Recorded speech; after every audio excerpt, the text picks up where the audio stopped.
देश के SC ST OBC Bahujan Samaj के लोगों से कहना चाहता हूं कि ये समय घर से निकलने का आ गया है। अब शिक्षा के प्रति एक क्रांति इस देश के अंदर आने वाली है। मैं और ये भी कहना चाहता हूं कि यूनिवर्सिटी में कोई भी बच्चा फीस नहीं दे। अगर यूनिवर्सिटी एडमिशन जीरो बैलेंस पे नहीं करेगी तो उस यूनिवर्सिटी को मंजीत सिंह नौटियाल नहीं चलने देगा। मैं दिल्ली की सड़कों पर वादा कर रहा हूँ। देखिए, वो राजनीतिक पार्टी चला रहे हैं, हम लोग सामाजिक मूवमेंट चला रहे हैं। मैं इस बैन की लड़ाई को मरते दम तक लड़ूंगा जब तक मेरे खून का एक कतरा मेरे लहू में है। मैं इस लड़ाई को छोड़कर नहीं जाऊंगा, ये वादा कर रहा हूँ।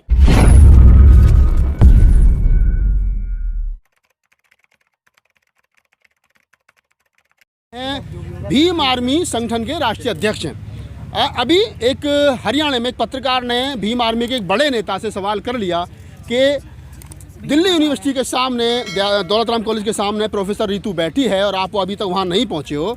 तो उस बड़े नेता ने कहा कि मैं वहाँ पहुँच जाऊँगा तो न्याय मिल जाएगा। कि क्या न्याय पहुँचने की किससे मिलता है, या समर्थन देने से मिलता है, या यहाँ आने से मिलता है? तमाम चीज़ें हैं।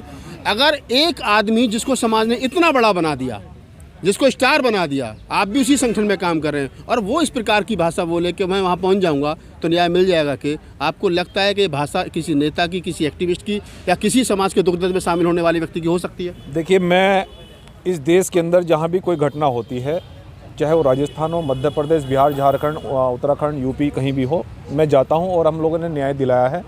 लेकिन मैं दूसरे के ऊपर उसको परिभाषित करने से अच्छा है कि मैं अपने बारे में ज़्यादा बताना उचित समझूंगा। इसलिए आज हम लोग दिल्ली यूनिवर्सिटी में बहन डॉक्टर रितु सिंह को न्याय दिलाने के लिए पहुंचे हैं। और आज हम लोगों ने ये निर्णय लिया है कि यदि 15 दिन में अगर यूनिवर्सिटी हमें न्याय नहीं देती है तो 15 दिन बाद यूनिवर्सिटी का हम ताला लगाकर फिर पूरे देश के लोगों को कूच करने के लिए दिल्ली में बोलेंगे। आज ये निर्णय लिया गया है। और दूसरा निर्णय ये लिया है कि देश की जितनी भी यूनिवर्सिटियां हैं, SC ST OBC और माइनॉरिटी अल्पसंख्यक बच्चों को ये हमारा संदेश है कि ये शिक्षा की क्रांति है। अगर शिक्षा नहीं मिलेगी तो फिर बढ़ोगे कैसे, और पढ़ोगे नहीं तो फिर आगे सब चीज़ देश ऐसे कैसे आगे बढ़ेगा। तो अगर हम शिक्षित ही नहीं होंगे तो बाबा साहब के ज़माने से जो पहले व्यवस्था थी, हम लोग गुलामी की बेड़ियों में जकड़े हुए थे, तो वो ज़माना दोबारा आ जाएगा। तो इसलिए मैं SC ST OBC माइनॉरिटी के बच्चों से कहना चाहता हूँ कि ये वक्त घर से निकलने का है। ये शिक्षा के प्रति एक क्रांति की लड़ाई का करने का है। तो पूरे देश का युवा वो अपनी अपनी यूनिवर्सिटियों में, अपने अपने विद्यालयों में वो आंदोलन की तैयारी कर ले। और जिस प्रकार से यूनिवर्सिटियों में बच्चों को जीरो बैलेंस पर एडमिशन देना होता है विश्वविद्यालयों को, एक भी बच्चे को आज न तो डिप्लोमा, न बैचलर डिग्रियों में, न फिलोसफी डिग्रियों में, किसी भी डिग्री में आज जीरो बैलेंस पर एडमिशन नहीं दिया जा रहा है। तो ये जानबूझकर संविधान के साथ में छेड़छाड़ करके यूनिवर्सिटियाँ अपनी मनमानी कर रही हैं, जिस कारण से हमारे SC ST OBC के बच्चे नहीं पढ़ पा रहे हैं, वो शिक्षा नहीं ले पा रहे हैं। जिस पिता का ये सपना होता है कि मैं मजदूरी करके अपने बच्चों को MBBS या डॉक्टर या IAS PS बनाऊंगा, वो बच्चा स्कूल के अंदर एंट्री भी नहीं कर पा रहा है। तो ये गुलामी की दिशा में देश के लोग जा रहे हैं। इसीलिए मैं अपने देश के युवा से कहना चाहता हूं और बहनों से कहना चाहता हूं कि ये एक बहन की लड़ाई नहीं है, ये लाखों बहनों की लड़ाई है। क्योंकि बहनों, इस देश की बहनों को, भाइयों को और खासकर महिलाओं को देश के मनवादी लोगों ने बहुत गलत किताबें पढ़ाकर उनको बहका रखा है। जो असली किताब है वो बाबा साहब डॉक्टर अंबेडकर की लिखी हुई है, जो हिंदू कोड बिल लिखा है, और जो मनुस्मृति का विरोध करके पूरे देश से लोहा लेकर बाबा साहब ने कहा था कि मैं इस देश और समाज की तरक्की महिलाओं के अनुपात में मांगता हूं। इसलिए आज देश की महिला इस देश के ऊंचे ऊंचे पदों पर हैं, और यही कारण है। तो आज इस देश की महिलाओं को समझना होगा कि अगर बाबा साहब आपकी लड़ाई को नहीं लड़ते तो देश के अंदर महिला IAS और PCS या बड़े बड़े पदों पर नहीं होती। तो इसलिए आज देश की बेटे को रितु सिंह के समर्थन में दिल्ली आना चाहिए। आप कह रहे हैं कि देश की बेटी के समर्थन में लोगों को आना चाहिए, लेकिन ये मामला बड़ा गंभीर है। शिक्षा सबके लिए जरूरी है। शिक्षा जिस प्रकार से न्यू एजुकेशन पॉलिसी 2020 लागू की जा रही है, सिलेबस किस प्रकार से सत्यानाश किया जा रहा है, रतनलाल सर ने बड़े सवाल यहाँ पर खड़े किए। क्या कारण है कि लोग, जो बेसिक नीड है, बेसिक लड़ाई है शिक्षा, बाबा साहब ने पहली लाइन में कहा शिक्षित बनो, लोग उस पर भी इकट्ठा नहीं हो रहे हैं, उस पर भी राजनीति सोच रहे हैं कि वहाँ जाने के बाद में मुझे MP MLA बनेगा, मैं बनूंगा नहीं बनूंगा, मेरी राजनीतिक पार्टी को कुछ फायदा होगा नहीं होगा। क्या कारण है कि उसके लिए साथ नहीं आ रहे हैं? देखिए, मैं आपको इस राजनीति और सामाजिक मूवमेंट में मैं आपको एक बात बताना चाहता हूँ कि साहब काशीराम जी ने एक बात कही थी कि जब तक सामाजिक परिवर्तन नहीं होगा, जब तक राजनीतिक परिवर्तन संभव नहीं है। इसलिए मैं ये चाहता हूँ, इस देश के में बड़े बड़े मंचों से भी कई बार हम लोग कह चुके हैं कि सामाजिक परिवर्तन जब तक नहीं होगा, जब तक हमारा कैडर सामाजिक खड़ा नहीं होगा, तो राजनीतिक परिवर्तन नहीं हो पाएगा। तो इसलिए मैं देश के युवा से कहना चाहता हूँ कि हमें समझना होगा कि कैसा सामाजिक परिवर्तन। शिक्षा हमें नहीं मिल पा रही है, हमारे लोग बच्चे नहीं पढ़ पा रहे हैं, हमारा आरक्षण खत्म कर दिया है। जो प्रोफेसर देश के अंदर डॉक्टर, जो प्रोफेसर जो विश्वविद्यालय में जो SC ST बच्चों को जो पढ़ाना चाहते हैं, जो सुलझे हुए लोग हैं, उनको नौकरी से निकाला जा रहा है, क्योंकि उन्हें RSS के लोगों को पता है कि ये गले की हड्डी है। और आप जैसे लोगों पर हमारे बहुजन मीडिया पर रोज डेली हमला हो रहा है, उनको पता है कि ये उनकी बात को प्रमुखता से रखते हैं। तो जिस प्रकार से हमें समाप्त करने की कोशिश की जा रही है, तो मैं देश के SC ST OBC Bahujan Samaj के लोगों से कहना चाहता हूं कि ये समय घर से निकलने का आ गया है। अब शिक्षा के प्रति एक क्रांति इस देश के अंदर आने वाली है। मैं और ये भी कहना चाहता हूं कि यूनिवर्सिटी में कोई भी बच्चा फीस न दे। अगर यूनिवर्सिटी एडमिशन जीरो बैलेंस पे नहीं करेगी तो उस यूनिवर्सिटी को मंजीत सिंह नौटियाल नहीं चलने देगा। मैं दिल्ली की सड़कों पर वादा कर रहा हूँ। मंजीत जी, मेरा एक आपसे सवाल है कि जो चंद्रशेखर जी, एक वीडियो बड़ी तेजी से वायरल हो रही है यूट्यूब पे भी, कि उसमें चंद्रशेखर जी खुद कह रहे हैं कि जो डॉक्टर रितु का धरना चल रहा है वो बेकार धरना है और उस धरने का कुछ नहीं होने वाला, और उन्हें ऊपर से पता लगा है। तो कहाँ से पता? मैं बहन वही कह रहा हूँ ना, देखिए वो राजनीतिक पार्टी चला रहे हैं, हम लोग सामाजिक मूवमेंट चला रहे हैं, इसलिए मैं अपने बारे में बताना ज़्यादा उचित समझूंगा। तो इसलिए ये सब लोग स्वतंत्र हैं। राजनेता तरह तरह के बयानबाजी देते हैं, और भी नेता देते हैं, वो नहीं और भी देते हैं। तो इसलिए सब लोग स्वतंत्र हैं भाई, वो अपनी विचारधारा रख रहे हैं, हम अपनी विचारधारा रख रहे हैं। लेकिन ये है कि मैं इस बहन की लड़ाई को मरते दम तक लड़ूंगा, जब तक मेरे खून का एक एक कतरा मेरे लहू में है, मैं इस लड़ाई को छोड़कर नहीं जाऊंगा, ये वादा कर रहा हूँ। उन्होंने कहा है कि जो बीजेपी है, जो सविता रॉय है, वो उनके समर्थन में पूरी बीजेपी, और वो दूसरा पार्ट जो हमारा डॉक्टर रितु है। लेकिन वहीं पर देखा जाए पहलवान बेटियों का भी धरना हुआ था, वहाँ पर भी बृजभूषण पूरा बीजेपी के समर्थन में ही था, तो वहाँ पर भी उन्हें आंदोलन का कुछ नहीं हुआ था। लेकिन वहाँ पर चंद्रशेखर 10 दिन रुके थे उनके साथ। देखिए मैं कहना चाहता हूँ कि चाहे वो बीजेपी के हो, किसी भी पार्टी के हैं, हम कौन सा बीजेपी वालों से डरते हैं? हम केवल संविधान से डरते हैं और संविधान को मानते हैं, और किसके अलावा हम किसी से नहीं डरते हैं। और हम लोग संविधान को हाथ में लेकर लड़ेंगे। ये लड़ाई संवैधानिक है और इस लड़ाई को हम पूरे देश के अंदर मजबूती पूरे देश के अंदर लड़ेंगे। मेरे साथ महमूद प्राचा साहब हैं, कानूनी पेचीदे बेहतर तरीके से जानते हैं। प्राचा साहब, क्या ताला ही आखिरी रास्ता है? नहीं, ताला पहला रास्ता है। अच्छा, इसके आगे और भी बहुत कुछ होगा। हाँ। आपने आज घोषणा कर दी कि 15 दिन के अंदर अगर BC और रजिस्ट्रार और प्रिंसिपल को गिरफ्तार नहीं किया गया तो ताला डाल दिया जाएगा यूनिवर्सिटी में। तो ये बाबा साहब के 2 जनरल्स ने आदेश किया है हम जैसे लोगों को।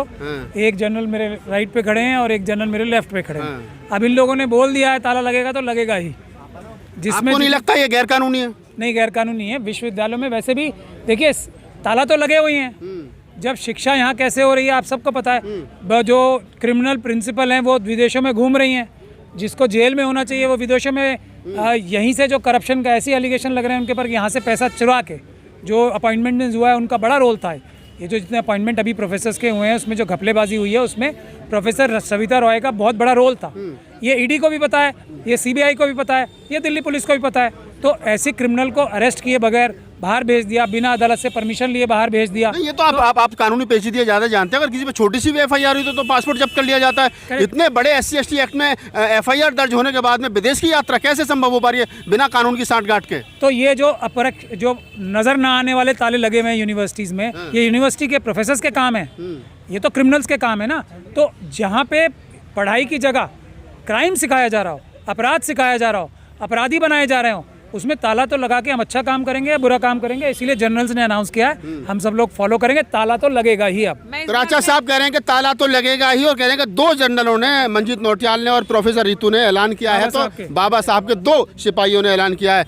रितु जो जनरल्स ने तो आप जनरल की भूमिका में हैं। आपने आदेशित कर दिया महमूद प्राचा साहब को और तमाम देश को कि 15 जनवरी यानी बहन कुमारी मायावती जी का जन्मदिन, लोग एक तरफ जन्मदिन मना रहे होंगे, एक आयरन बेटी का जन्मदिन देश मना रहा होगा, और दूसरी आयरन लेडी समाज की बेटी रितु यहाँ ताला लगा रही होगी। पहले तो बहुत बहुत शुक्रिया। ये हमें नहीं पता था कि इतने खूबसूरत दिन पे ये हम करेंगे। हम सबके लिए, हमारी literally as a women we look up to her, जो उन्होंने समाज के लिए किया। लिटरली उस टाइम पे जब हमारे माता पिता बताते हैं कि जब वो सड़कों पे थी तो हमारे लोगों को सड़कों पे चलने का अधिकार नहीं था समानता से, तो वो एक बड़ी प्राइड मोमेंट है हम सबके लिए। और ये बहुत ही अच्छा दिन हमने चुना कोइंसिडेंटली, इसीलिए कहते हैं इंटेलिजेंट पत्रकार ऐसे ही होते हैं। तो आपने हमें ये चीज़ बताई। दूसरी बात मैं आपको बता दूं, मैं अगर आपके घर के बाहर धरना लगा के बैठी हूँ या किसी चीज़ के लिए बैठी हूँ, तो अगर मैं आपके घर 10 दिन के लिए भी आपके घर के बाहर बैठूँगी, आप देखोगे ना क्यों बैठी है।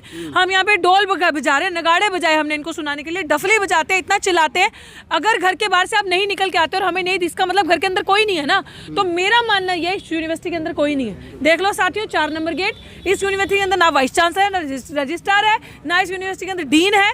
प्रिंसिपल तो वैसे ही भागी हुई है बाहर, पैसा सेट करने गई है वो। तो मैं आपको इसलिए ऐलान किया यहाँ से ये चीज़, पूरी फुल स्ट्रैटेजी के साथ चीज़ें होंगी। ऐलान किया कि इस यूनिवर्सिटी को बचाना हमारा कर्तव्य है, क्योंकि ये हमारी यूनिवर्सिटी है, इनकी नहीं है। जो गद्दार गुंडे मवाली यहाँ के बैठे हैं, तो हमारी यूनिवर्सिटी को बचाना। यूनिवर्सिटी खाली पड़ी है, कोई कब्जा ना कर ले, कोई लूट ना ले, तो हम उस यूनिवर्सिटी को ताला लगाएंगे, अपने उसमें कब्जे में रखेंगे यूनिवर्सिटी। डॉक्टर रितु जी, एक वीडियो वायरल हो रही है चंद्रशेखर जी की, जिसमें चंद्रशेखर जी कह रहे हैं आपका धरना बेकार है। मैंने नहीं देखी वो वीडियो कि जहाँ कहा है बेकार है। मैं देख लेती हूँ एक बार वीडियो। अगर इसमें मैं आपके मानने से ये कहती हूँ कि अगर ये धरना बेकार है, तो मैं चाहती हूँ कि भाई आकर इसको अच्छा कर दे धरने। चलिए खैर, ये तमाम लोगों से मैंने बात की और बात करने का उद्देश्य यही था। मैं तमाम लोगों को बता दूं जो भी इस वीडियो को देख रहे हैं तमाम सोशल मीडिया प्लेटफॉर्म से, ये बड़ी बात है कि बहन कुमारी मायावती जी के जन्मदिन पर यह डिसीजन लिया गया है कि 15 जनवरी को जब बहन जी का जन्मदिन पूरे मुल्क भर में और मुल्क के बाहर जो उनके चाहने वाले लोग हैं वो मना रहे होंगे, तो यहाँ लाखों की संख्या में रितु के साथ में लोग जो है वो दिल्ली यूनिवर्सिटी में ताला लगा रहे होंगे शिक्षा को बचाने के लिए। महमूद प्राचार्य जी कुछ कहना चाहता हूँ। ये कहता हूँ, वो अम्बेडकरवादी नहीं है जो हौसला छोड़ दे। हम लोग मर जाएंगे, हौसला नहीं छोड़ेंगे। ना बाबा साहब ने छोड़ा था इतनी बड़ी बड़ी कुर्बानियाँ देने के लिए। बाबा साहब ने सोचा था कभी कि जीतेंगे या हारेंगे? हम जो भी सच्चा अम्बेडकरवादी होगा वो कभी भी हौसला नहीं छोड़ेगा, मर जाएगा। हम लोग भी लड़ते लड़ते मर जाएंगे ताकि हमारी आने वाली पीढ़ियाँ सक्सेसफुल रहें। हम हौसला नहीं छोड़ेंगे, हम कामयाब होंगे, 100% जीतेंगे। दुनिया की कोई ताकत हमें रोक नहीं सकती। चलिए, तो ये तमाम मेहमान थे। आपकी इस वीडियो के बारे में क्या प्रतिक्रिया कमेंट्स बॉक्स में जरूर बताइए। और 15 जनवरी को दिल्ली के 8 फैकल्टी के 4 नंबर गेट पर पहुंचे भारी से भारी संख्या में, क्योंकि ये लड़ाई अकेले रितु की नहीं है, ये समाज की लड़ाई है, ये देश के हक हकूक की लड़ाई। धन्यवाद।